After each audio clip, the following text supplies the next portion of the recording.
All right, guys, we're back again with another great episode of PFREI. I'm your host, Fuquan Bilal. Today we have Kim Butler from Partners for Prosperity back again. I was just sharing with her, I had to bring her back on. This is our first time having a guest on for the second appearance. We really touched the surface, scratched the surface last time in our conversation. This time we're going to dive a little bit deeper. We're going to talk about the death benefits, to real estate with the insurance.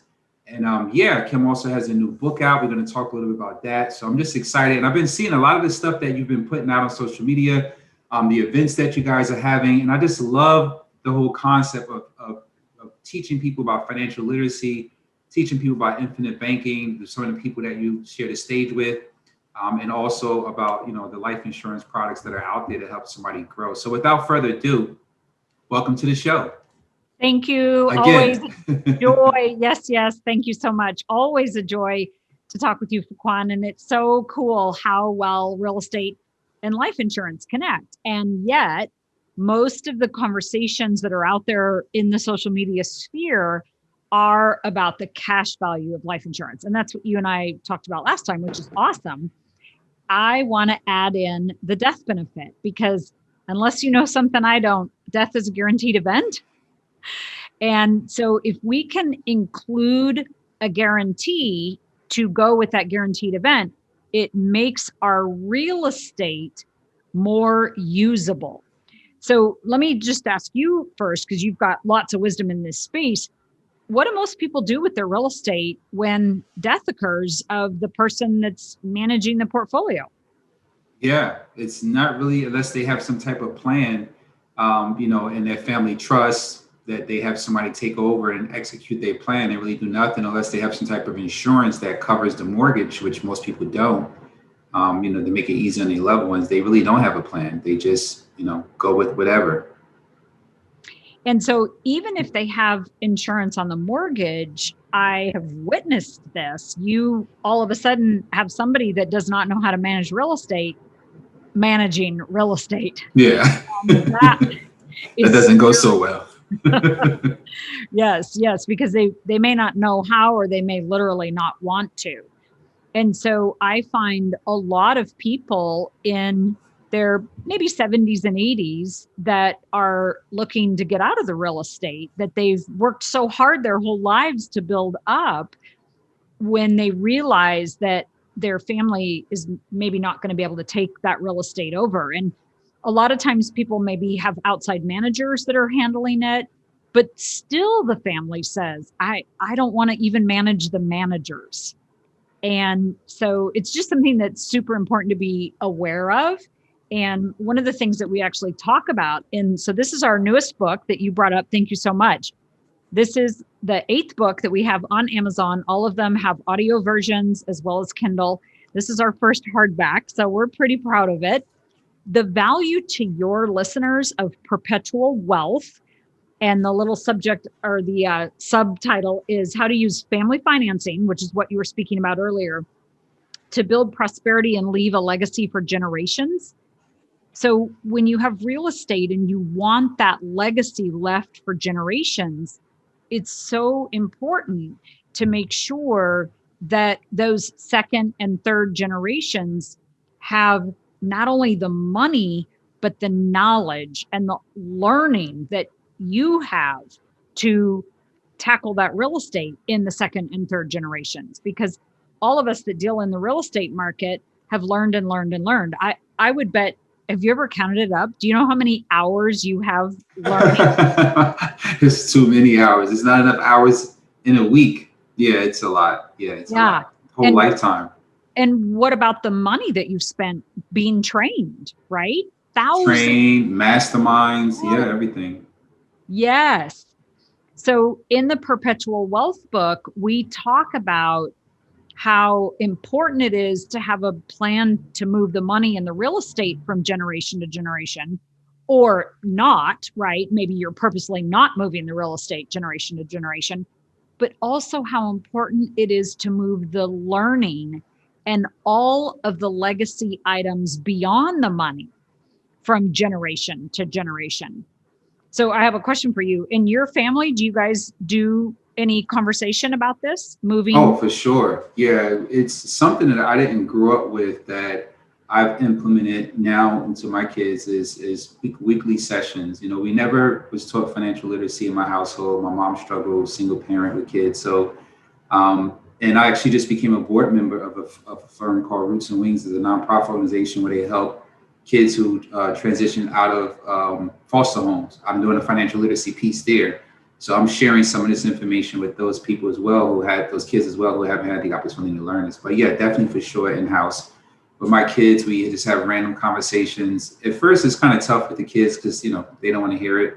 But when they start seeing how it can create a legacy and an impact for the future, then sometimes they are more receptive. But yeah, just the answer to your question, for sure.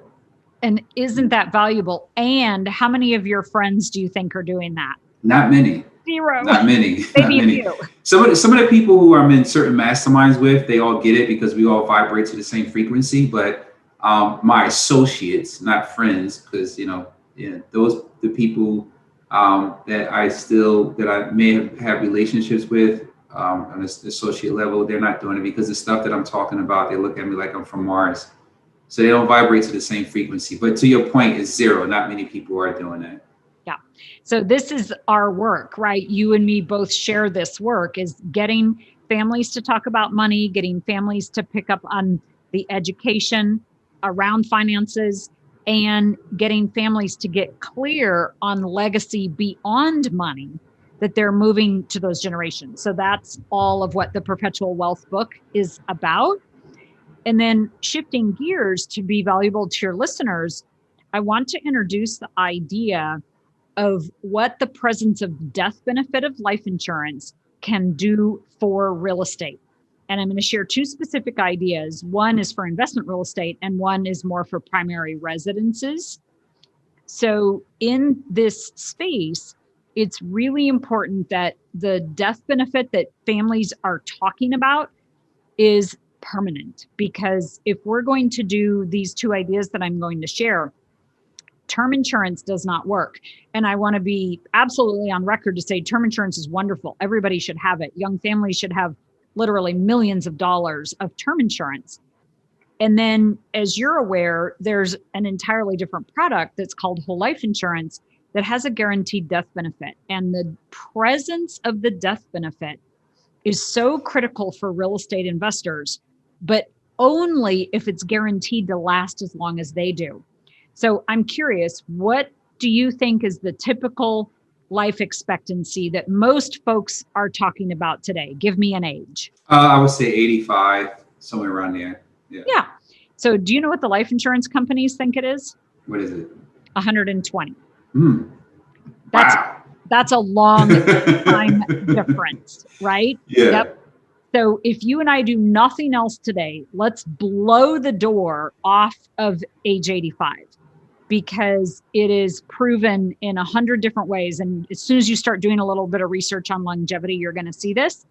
100 is going to become absolutely normal. 110 is really right behind it, and then 120. And clearly, life insurance companies have been figuring this out for literally centuries. Most life insurance companies are well over 100 years old, many of them longer than that. So it's important to expand our time frame, and now to identify that because death is a guaranteed event and we want a guaranteed product to pay at that guaranteed event, this is the only way that we can combine the death benefit with real estate.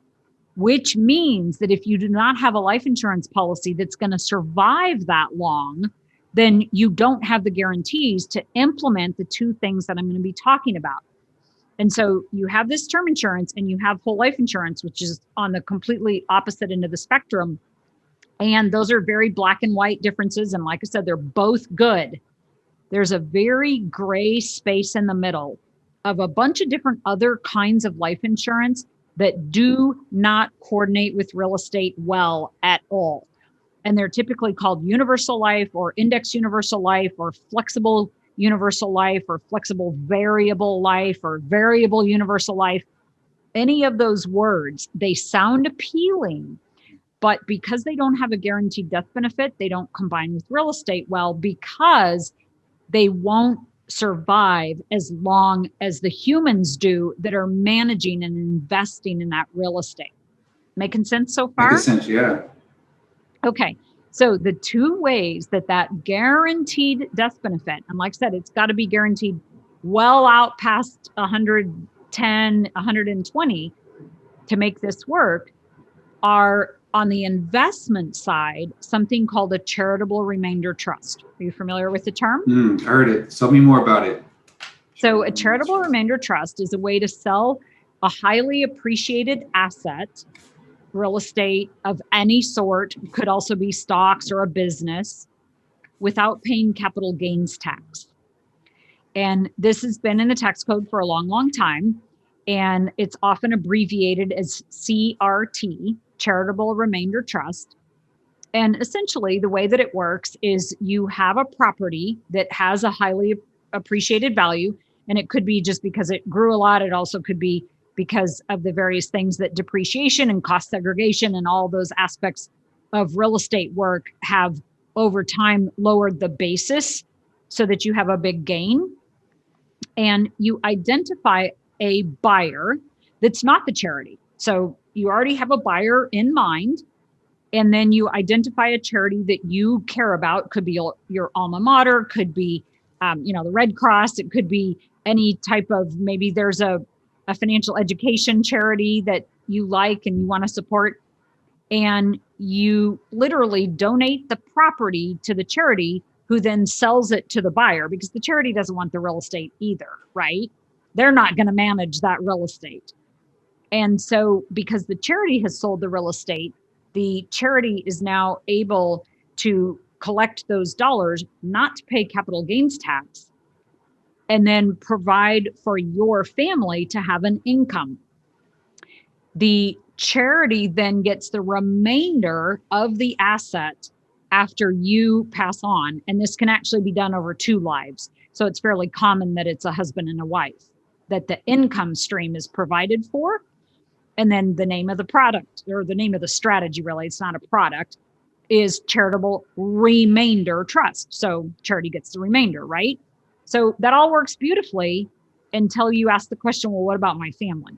Because I've been doing this investment real estate for my family. And that's where the life insurance comes in. And again, that's why it's so critical that the life insurance that you use for a charitable remainder trust is permanent, and that death benefit is absolutely guaranteed to last as long as you do. In fact, if you go to your charitable institutions, if you go to your alma mater or your favorite church or synagogue or your favorite financial educational nonprofit that's out there, they probably have brochures on charitable remainder trusts, and they may even have attorneys that will help you get the documents done, because it's a strategy, it's not a product.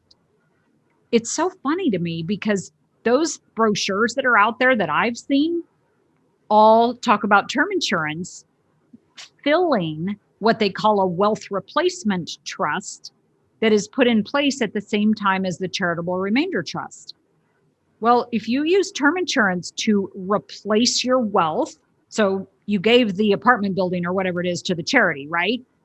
Now you want to fulfill your desire for your family.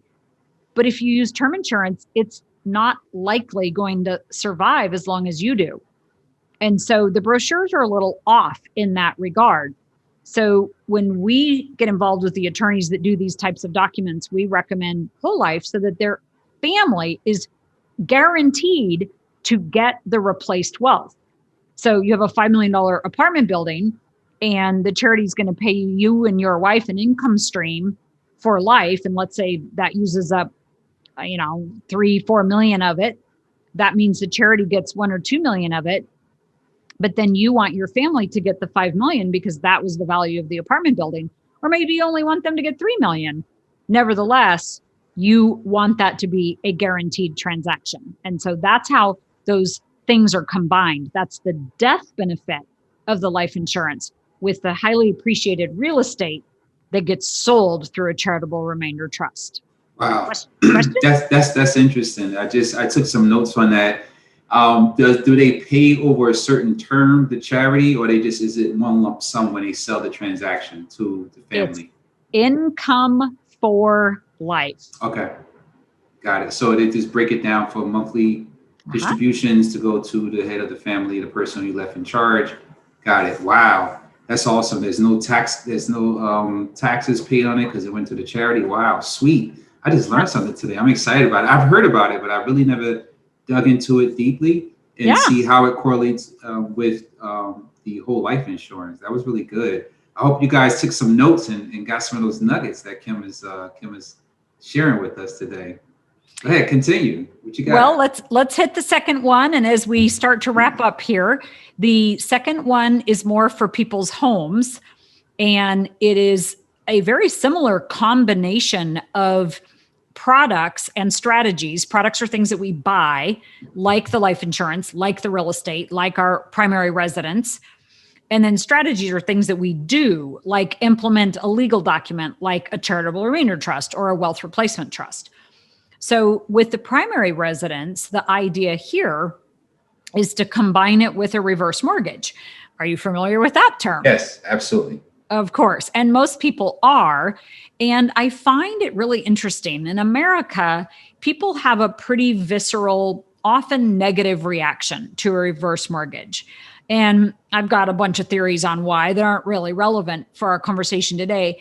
I would just encourage your listeners to be open-minded to some facts about it, because not that they're going to even make a decision right now. And this is one of the things that's really important to remember is reverse mortgages are done much, much better if you, the person that's doing the reverse mortgage, is in your 80s. You're going to see a lot of ads. They're becoming a little more popular these days.